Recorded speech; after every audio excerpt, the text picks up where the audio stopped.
ruslil atoy wa ta'umun ala jam'ah ma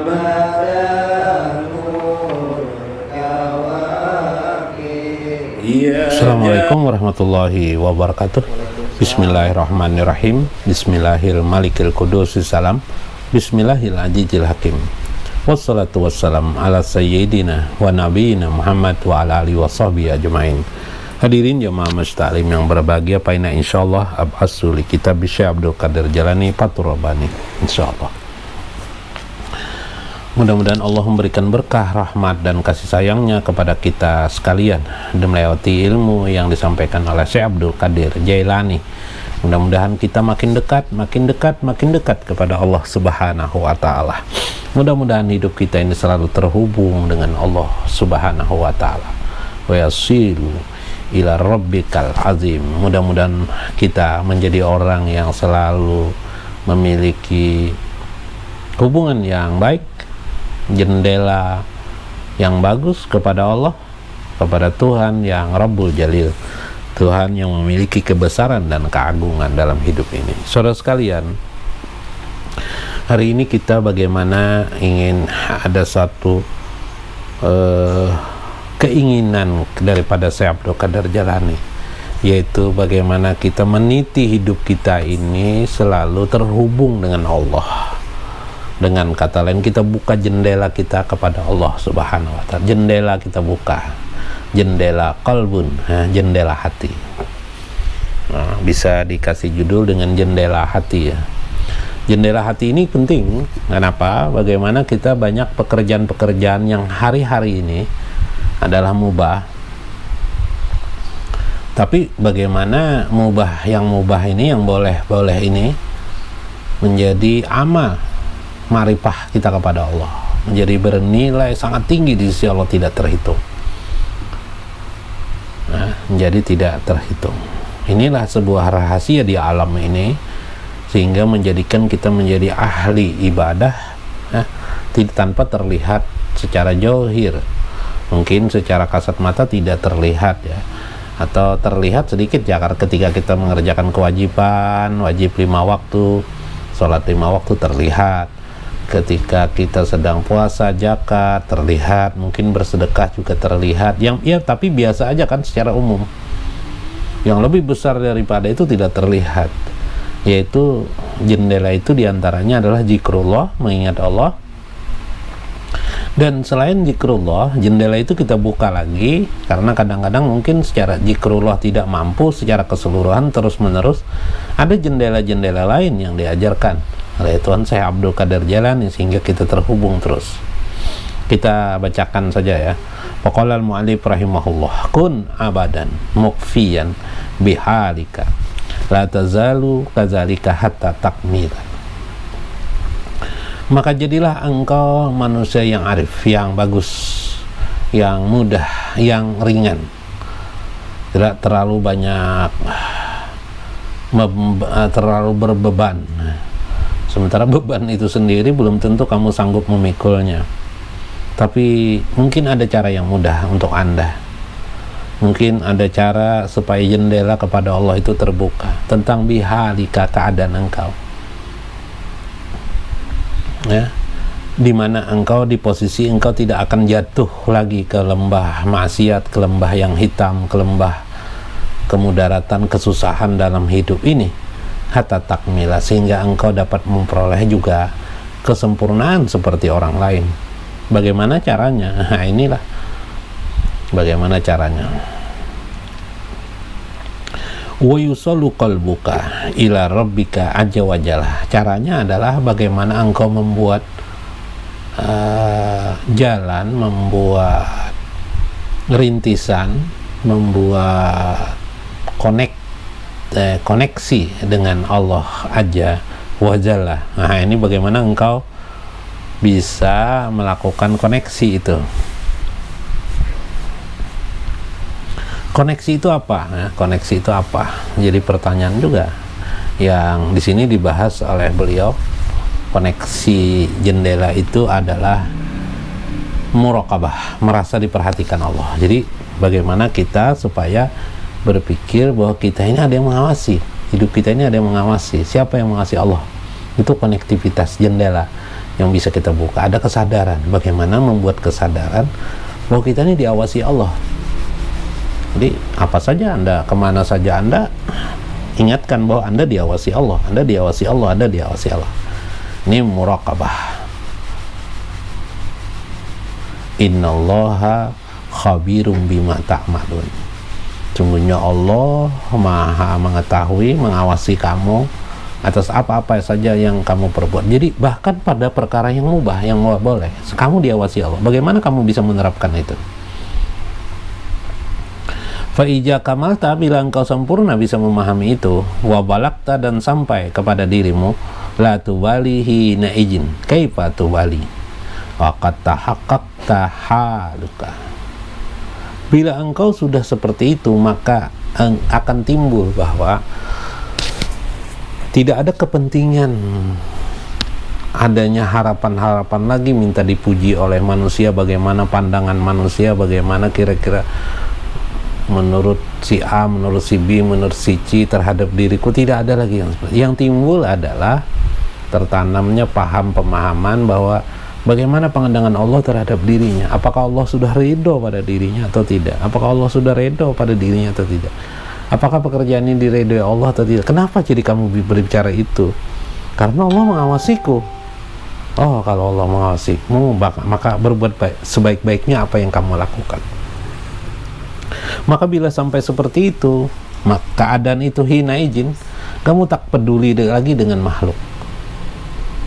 Kamu tak peduli lagi dengan keadaan-keadaan, pandangan-pandangan manusia, menurut manusia. Yang ada adalah dirimu dengan Allah Subhanahu wa ta'ala.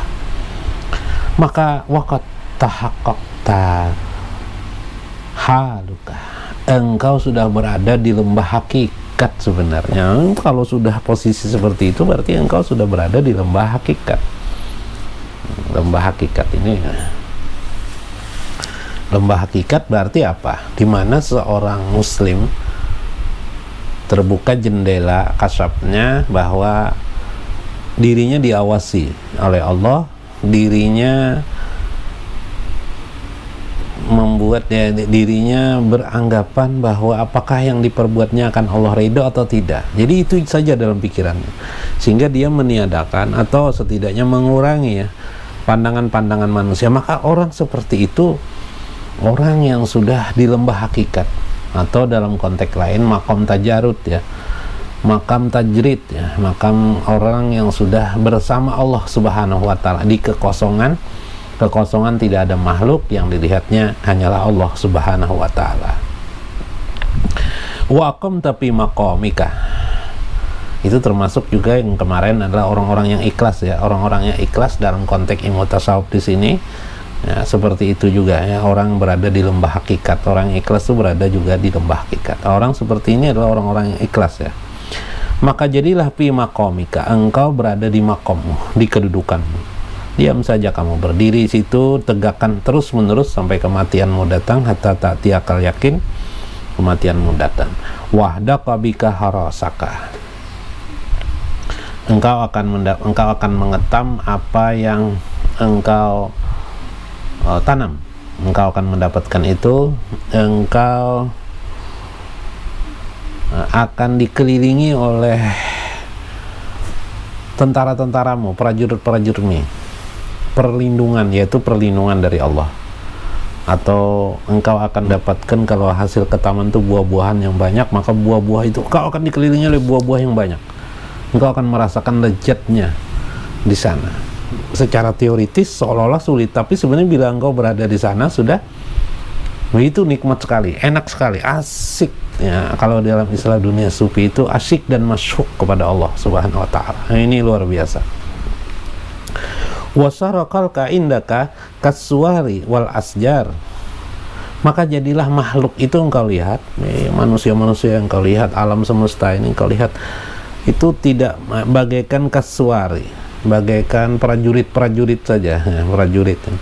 Wal asjar atau pepohonan-pepohonan, rindang pohon, bagaikan rindang pohon saja.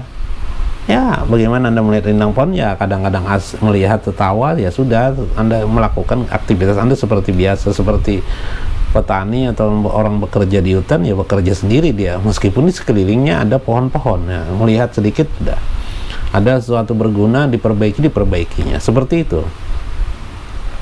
Ketika engkau sudah berada di lembah hakikat, wastawa indaka hamidahum wajimahum wa ikbalahum wa idbarahum tasiru banihum wa naqadahum.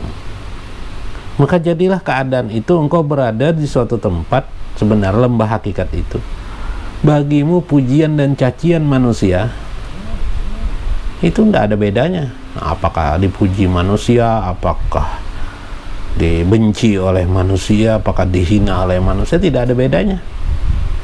Apakah kamu bisa diterima oleh manusia atau ditolak oleh manusia, dianggap kamu apa dan sebagainya, tidak ada peduli. Ini penting sekali juga nih bagi guru-guru agama kita, guru-guru agama penting sekali berpikir seperti ini, merasa diawasi oleh Allah, sehingga tidak peduli apakah ceramah kita diterima oleh orang atau tidak, apakah dicaci orang atau tidak, tidak ada urusan dengan makhluk. Tidak ada urusan dengan makhluk. Saya hanya berbicara atas apa yang saya lihat, begitu kan seharusnya. Berbicara atas apa yang dilihat. Yang dilihat itu siapa? Allah Subhanahu wa Ta'ala. Sampaikan apa yang dilihat Allah itu. Nah, ini bagi orang-orang yang umum yang ingin dekat dengan Allah, bagaimana caranya? Pandangan itu kepada Allah, tidak peduli apakah diterima oleh manusia atau tidak. Nah, tapi kalau pedagang penting diterima manusia ya. Karena pedagang itu kalau tidak diterima manusia, dagangannya ya tidak laku dia. Nah, itu lain lagi ya, itu lain lagi. Tapi ini posisi di hati, di jiwa kita, di kalbu kita, bagaimana itu bahwa kita diawasi Allah. Karena kita merasa diawasi Allah, maka yang kita perhatikan konsekuensinya adalah Allah. Maka ketika itu kita berada di lembah hakikat, kata Syekh Abdul Qadir Jailani. Maka jadilah manusia dan kehidupan itu atau makhluk itu bagaikan kelompok-kelompok, dan di dalam tangan Allah semuanya. Menjadi yang dilihat dalam makhluk ini apa sih? Di dalam tangan Allah, kekuasaan Allah gitu kan. Tatasarifu fihim biizni khaliqihim. Maka dengan kesadaran bahwa terjadinya pentasarupan kehidupan manusia, ada yang senang hidupnya, susah, ada yang nyaman, ada yang kaya, ada yang miskin, ada yang kuat, ada yang lemah, biizni rabbihim. Itu semuanya karena izin Tuhan, kesadaran, tidak ada masalah.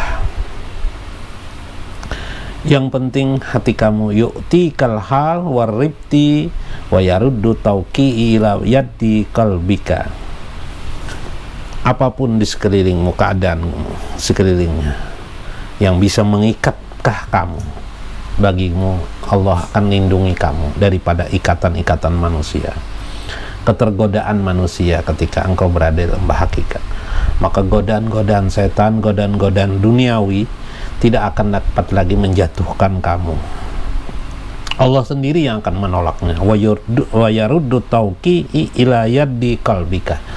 Karena Allah sudah melindungi kalian, membuat penolakan tersendiri secara langsung dari tangan Allah, dari kekuasaan Allah Subhanahu wa Ta'ala, yaitu berupa kekuatan yang ada pada hatimu. Jadi bukti Allah menolong itu adalah kekuatan hatimu, di mana hatimu cenderung kepada Allah, bukan kepada maksiat. Hatimu suka kepada Allah, tapi maksiat tidak suka. Nah, itu berarti Allah menolong kamu. Berarti itu ada kekuatan pada diri kamu, itu berada di lembah hakikat. Kesadaran diawasi oleh Allah, bukan kesadaran oleh makhluk.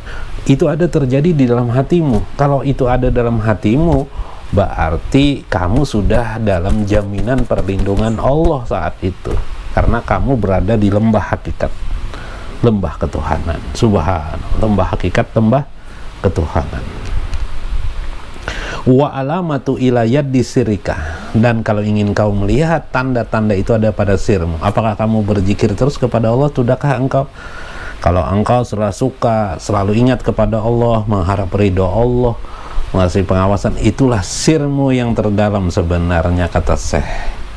Subhanallah, ini penting. La kalama hatta yasaha haja. Tidak ada lagi perkataan yang lebih sah, yang lebih bisa disampaikan, yang utama bagi kalian, kata Syekh Abdul Qadir, kecuali perkataan yang sudah saya sampaikan hari ini, bahwa engkau benar-benar sudah berada di lembah hakikat sebenarnya. Ambillah di sana buahnya, nikmati buah-buah di dalamnya, menikmati lembah daripada lembah hakikat, yaitu lembah dirimu dekat dengan Allah Subhanahu wa ta'ala. Mudah-mudahan bermanfaat. Wallahul muwafiq ila aqwamit thariq. Assalamualaikum warahmatullahi wabarakatuh.